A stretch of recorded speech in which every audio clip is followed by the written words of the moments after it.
Hello everybody, welcome back to my channel. So today's video is part 2 to the Freddie Gray case. I'm gonna wrap up the unfinished story of what happened after Freddie passes away. So in April 2015, Freddie Gray Jr.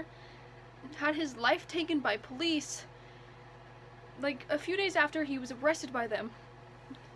They had taken his life in a way that is very different than we're used to hearing with true crime cases or Black Lives Matter cases. He was put in a police wagon, or a paddy wagon, which is what we will refer to it in this video as. They threw him in the back of this paddy wagon with his hands handcuffed behind him and his legs shackled. They didn't care enough to sit him properly on the bench, and they did not care enough to buckle him in.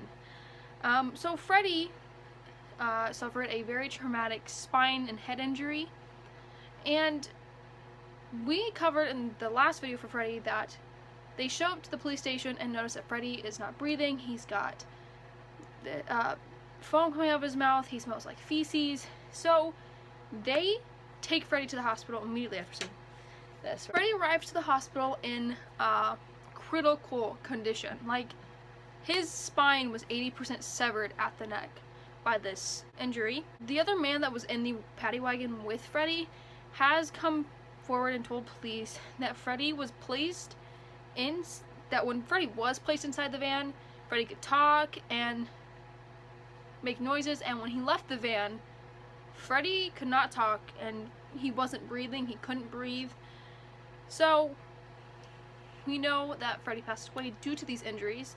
Following Freddie's death, literally almost immediately after Freddie's death, there was a huge falling out. This really set like the path for protest and riots and whatnot. But the protest after following Freddie's death basically said that police shouldn't use excessive force. I think we mentioned it once or twice in the first part that police were on top of Freddie. They were trying to, like, from what I read, a witness statement that I didn't put in here, they had their knee on the back of Freddie, like their knee was on the back of Freddie's back, holding him in place while another one handcuffed him, and that's excessive force. So following Freddie's death, like I just said, we've had some protests come out and riots. So a week after Freddie's death, the police were not releasing any information whatsoever. There was just no information coming out, no new information. Whatever information was being told, we already knew. This caused the peaceful protest to turn violent. They wanted people to listen. We saw this same kind of demonstration in 2020, where it started off as peaceful protesting, and then exactly what they were protesting, police used excessive force. They turned it into riots, they turned into violent demonstrations. April 27th, almost a week after Freddie's death, there was a funeral held for Freddie. That same night, rioters tore through the streets of Baltimore. I mean, when I was literally reading for this, they went into more detail on like what happened and stuff like that. It got so bad, the National Guard was sent out. The city of Baltimore had to make a curfew, like the mayor had to enforce a curfew. Just a few days after the funeral, on May 1st, state prosecutors announced criminal charges against the six of the police officers. So the criminal charges, the charges that were being placed against these 6 police officers, range from misconduct in office to manslaughter and second-degree depraved heart murder. I think that's what it is. This was because of the officer's failure to put Freddie in a seatbelt or call for medical assistance when Freddie asked for it, which makes sense. So, in September of 2015, months after Freddie's death, the city of Baltimore reached a $6.4 million settlement with Freddie's family. So they basically were trying to pay Freddie's family.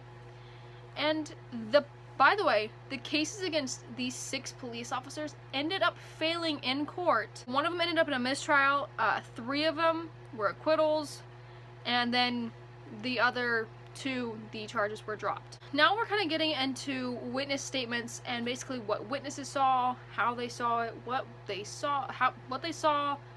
A couple of them filmed it. A couple of them gave their statements to newspapers and to websites and did televised interviews. A couple of them actually gave testimonies in court. So the first one is Kevin Moore, and he caught the first 2 stops of Freddie's arrest and recorded the stops. So he said, and I quote, "When they stopped down on Baker Street, and when I tell you, dude, I wish I could have recorded it, they pulled him out of the paddy wagon, tased him again, and then threw him back in."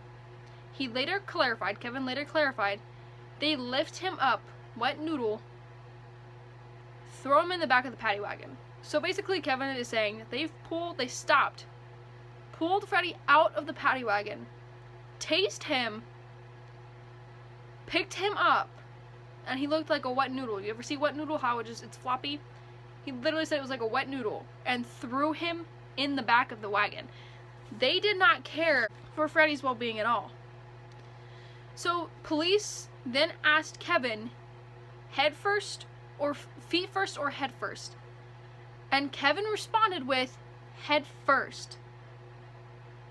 These police officers dragged him out, tased him, picked him up, and threw him back in head first.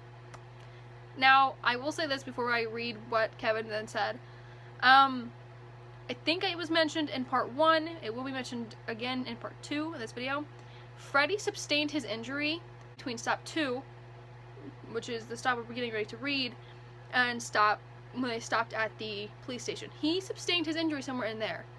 A lot of people believe that he sustained his injury at stop 2, and a lot of these witness testimonies and statements really will show you that it seems like he sustained the injury at stop 2. So Kevin also mentioned that a police officer who was with the Freddie kind of caravan of officers said that an officer threatened Kevin and other witnesses, saying, "You'd better get the fuck away from here," and then told them, "Jail, jail, jail." The Baltimore police, their officials denied that Freddie was ever tased. During a press conference, Deputy Commissioner Rodriguez said that there was no evidence of any use of a taser, but Kevin Moore's statement says otherwise. Also, pictures of Freddie's body from the hospital, when he was in the hospital, show what would be taser marks under his right knee. So the medical examiner offered no explanation of these marks' origin. Like, they never said if it was taser marks or not. April 21st, literal days after the whole thing happened, another witness, whom was a friend of Freddie's, gave an interview and told investigators that he watched them tase him 2 times while he was in handcuffs. And he said that he left after seeing this. This witness's name was Dwayne Day. He is the only one that stated that he left after seeing this. And going back to the day that the day after Freddie was arrested, a friend of Freddie's, another friend, Brandon Ross, went to the police and said he ran to Freddie when he heard him screaming after being tased. So now we have not 1, not 2, but 3 people saying that Freddie was tased. 3 people are now saying that Freddie was tased. The police are saying no, Freddie wasn't tased. Pictures show a mark under his right or behind his right knee that look like taser marks. At this point, I'm leaning more towards Freddie was probably tased and the cops were trying to cover it up. So Freddie's friend Brandon said that he saw, and I quote, Freddie, this is literally in his words, that's a little weird, Freddie is laying in the gutter with 3 officers around him. He's screaming, and then Brandon says, and they pick him up again and throw him head first, threw him in the wagon. After Brandon witnessed this, he called 911 to report assault by an officer to them, and I don't think anything was done with them. And Brandon also recorded some of what he saw on a cell phone he borrowed from his neighbor, Michelle Gross, and shared it with investigators. This video in full was played in court during 4 of the officers' trials. Like I said earlier, none of them were prosecuted, none of them Freddie didn't get justice. So the video itself is jumpy. It shows about 15 seconds of Freddie silent and not moving, hanging off the edge of the van, his knees on the ground, surrounded by officers. About halfway through the video, it went to black. So basically, it shows Freddie sitting there, and all of a sudden it goes black. But you can still hear jail, jail, jail in the background of the video, which, if you remember, Kevin Moore said that is exactly what an officer said to him. So now we have 2 people hearing the jail, jail, jail part from one officer, and it is caught on film. It is literally heard on film. So several witnesses who saw the second stop were mostly from an apartment complex that were right there at the second stop, the Gilmore Homes apartments. One of them being Cera, I don't know how to say that, it's a really pretty spelling though, Warren. She was interviewed the day of Freddie's arrest, and she described what she saw. So Cera, am I mispronouncing her name? I'm so sorry. She heard that she says she heard people saying that the officers tased Freddie. She also said that Freddie was laying on his stomach face down. So he was face down on the ground when the officers shackled his ankles. She then said they just threw him in the back of the paddy wagon, like really threw him in the back.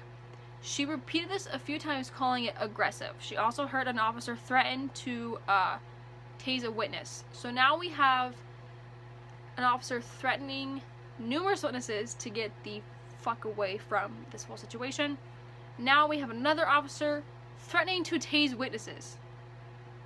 Make that make sense. So on April 14th, we're jumping around in April. This is all these witnesses' statements are coming from April. Keanu Craddock met with an investigator from the state's attorney's office after her video of Freddie was shown in a local news report.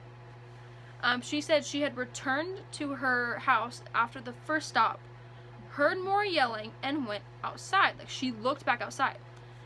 She said that she saw this. Freddie was on the ground.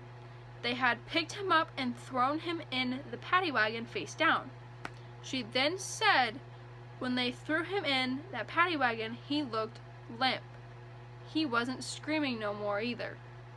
So this is the first time we have had a witness say that at stop 2, when they threw Freddie into the paddy wagon, he was not moving. He was limp. He was not screaming. He was just laying there. So another woman named Jacqueline Jackson also witnessed stop 2. Jacqueline even went and talked to a podcast called Undisclosed about what she saw. She said, and I quote, "When I looked out the window, I seen they had Mr. Gray. They threw him in the paddy wagon head first." Jacqueline said she heard a noise like a thump followed by what sounded like Freddie moaning. So from what we can see, Jacqueline is basically saying that Freddie sounds like he is hurt. So this is the second person that has said that either Freddie is limp or he's not moving. So this is the second person to say that Freddie is injured. Like, Freddie is severely injured and the cops aren't doing a thing about it. So Jacqueline is also the only witness of stop 2 to agree that this is when Freddie received his injury. This is when he sustained the severe injury to his neck. She said, and so when they put him back up there, they didn't put him up there. They threw him head first, which is how he got all the injuries. So this is the first witness to be like, this is when Freddie received his injury. And from what we can tell from her statement and the statement prior that I just read from Kiana, Freddie, it seems, most likely received his injury at stop 2, just by how they picked him up and threw him in there and didn't care. So another witness named Earl Williams reported to the Baltimore Sun, which is a newspaper, that they picked up Freddie and literally threw him in the back of the wagon. You know, that's crazy, is what he said. Another witness, named Jamal Baker, observed the second stop from his apartment on the other side of Mount Street. He was right above the wagon, like when he heard a scream. He was right above the wagon when he heard Freddie scream. He said, "I heard something that sounded like someone was being killed." He told investigators that the man sounded like he was dying. He didn't get a clear version of what happened. He couldn't really see it like our other witnesses. But he couldn't see how they put him in the van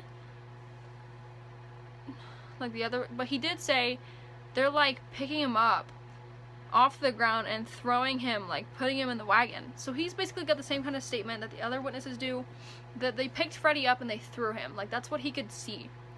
So to this day, Jamal Baker doesn't have a clear memory of that, like what he saw. But he can still remember Freddie's screams. He even said, "I heard screams, probably like 2 screams. When I went to the window after that, I heard no more. When they put him in the van, I ain't hear no more screams." Basically, the one thing he remembers is Freddie's screams prior to them picking him up and throwing him in the paddy wagon. After he was in the paddy wagon, he heard no more screams. This is 4 people now that have said he was making all this noise, was thrown in the van, and was dead silent. So, if the witnesses' statements are correct, then that would mean that Freddie did sustain his injury at stop 2. He was thrown in, well, which means that he was put in the wagon twice, which, hold on, I'm going to redo that, editing Sarah. So if witnesses' statements are correct, then that would mean that Freddie was put in the van twice. He was thrown in once and then pulled in once. Basically, I think we just said that Freddie was thrown in, and then there was another moment where they pulled him in. So where Freddie was placed in the van was narrow. And I mean, I literally saw a picture of it. I am shocked that they were able to throw a grown man in this little tiny spot.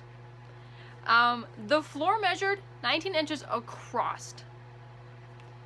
And without knowing how far Freddie was being thrown in, we cannot be 100% sure this is the stop where Freddie received his injury. Like, we cannot be sure that when they threw Freddie in, that is when he received his injury. So, like I said, we had a lot of witness statements. And in total, there were 11 known witnesses to see stop 2. 9 of them saying Freddie was thrown in the van. Many of them saying he was thrown in head first. They also reported Freddie screaming loudly and then becoming quiet or motionless at the second stop, which is the stop he would have been thrown head first in.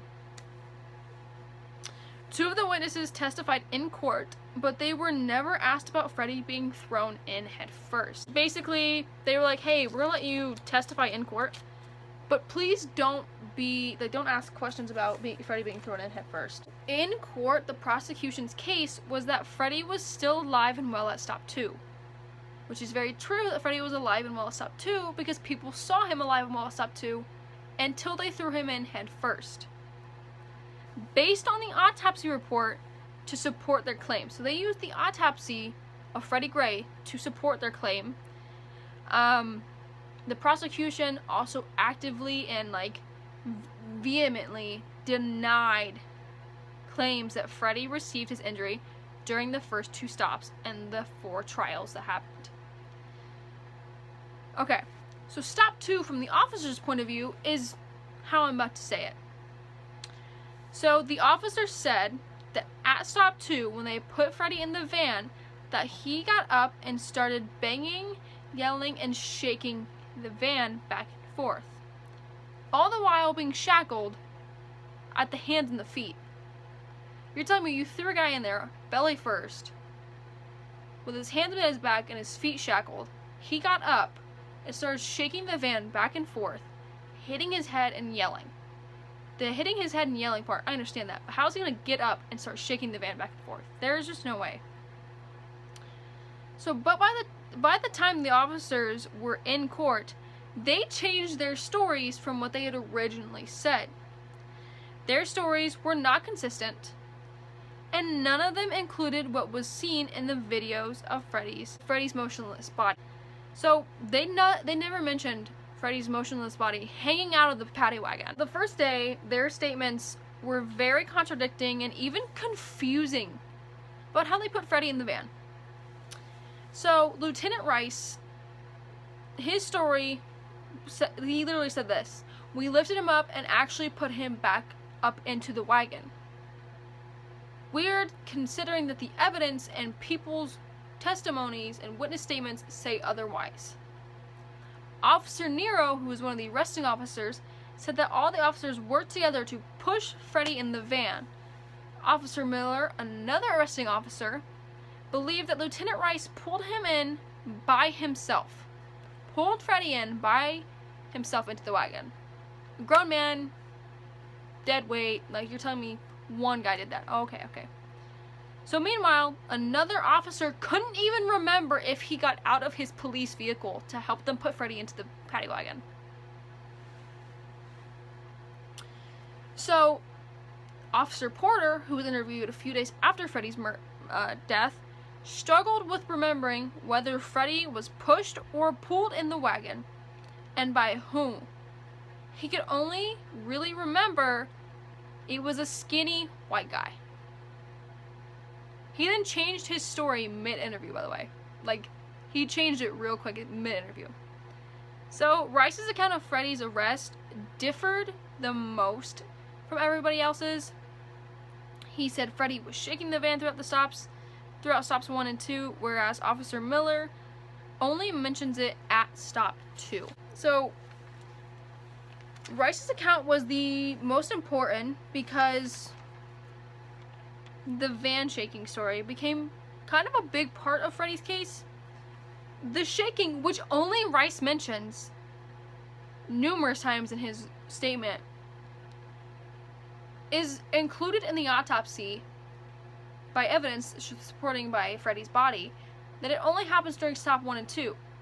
Rice's story says that he did it through stops 1 and 2 throughout the entire time, when evidence shows that Freddie was pulled out of the van. So this whole shaking the van theory became the defense's story in court for how stop 2 went. They were basically like, see, you're lying, like the autopsy even says. They even brought witnesses out who said the van shaking story never happened at stop 2. Like, none of it happened at stop 2. So throughout the entire time that the trial was going on, an internal affairs investigation was going on inside BPD. So after the criminal charges were dropped on these officers, AI, or internal affairs, was like, we're gonna start a case. Like, we're gonna start a whole case on you guys. And it wasn't just BPD, it was another Maryland County Police Department. AI reviewed all the CCTV footage and noted that the wagon's van shaking thing, they literally made a list of when the van wasn't shaking, and it wasn't shaking during stops 1 and 2. Like, they literally were like, check mark, they had to check. I literally saw that list. So during his first day interview, like I said, their first day interviews were very confusing, they didn't make sense. Rice also repeatedly said that Freddie was hitting his head against the van walls after the doors were closed at stop 2. He then said when he got back into the wagon began shaking violently and he was hitting his head and kicking the door. That account never made it to trial. Like, that never made it to trial, and it wasn't even supported by physical evidence. Like, if you're gonna come up with a story, at least try your hardest to make it believable. Use physical evidence, you know? Freddie's head only had one, like, major impact and no other injuries. And that one major impact was at the base of it was literally the injury that killed him. So another officer, Officer Novak, said this exact story that I'm about to read to you. 2 investigators. He literally said, we've had people in the past like him, when they're upset, they hit their head against a wall. He even suggested that the 150 exam, CSU, examine the wall of the van. He said it wasn't like a lot of blood or anything like that, but it was like 2 smears. Officer Novak was at the Western District Station, which is where they arrived with Freddie, when medics arrived to get Freddie. And Angelique Herbert, the lead medic who showed up, told investigators she asked the officers what happened, and Officer Novak, the white one, and Officer Novak, which she deemed the white one, responded with, "I don't know, but I think he was banging his head up in the paddy wagon." That makes no sense. So the investigators heard this account from the other perspective, from the other passenger that was in the van with Freddie, saying it sounded like he was banging his head against the metal, like he was trying to knock himself out or something. So during Officer Goodson's trial, the judge had to scold prosecutors for not turning over evidence of 2 private meetings that Officer Goodson had with the other person that was in the van with Freddie. So basically, these 2 private meetings, Officer Goodson could have literally told the other person in the wagon what to say during trial, what not to say. He could have literally threatened that man's life and we would never know. And Judge Barry G. Williams literally got onto the prosecutors for that. Again, during Rice's trial, they never played the taped statements like they had for other officers. Like, they taped each and every one's statements and played them in court, but Lieutenant Rice, like, they didn't play his at all. Make that make sense to me? I don't know. So prosecutors largely did not hold the officers accountable for their confusing and ever-changing stories about Stop 2. The state's case was based on the autopsy. All of these cases against the officers have been dismissed, they've been thrown out, the charges have been dropped. Nothing has happened for Freddie Gray since. There have been no retrials, there's been no new evidence, there's been nothing. So Freddie literally had his life taken. For what reason, I cannot tell you. The story of how they arrested him, the amount of officers they had to arrest him, make no sense to me. There is no point in having 9 different officers arresting a man. There is no reasoning for you to have thrown him in the back of a paddy wagon.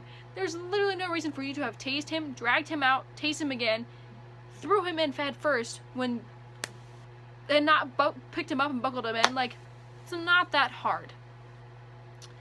But Freddie has not received any justice. Very similar to Sandra Bland.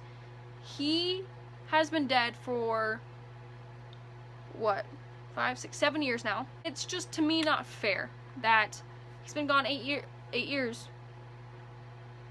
7 years. Sorry, I got 8 from how long my sister's been passed away.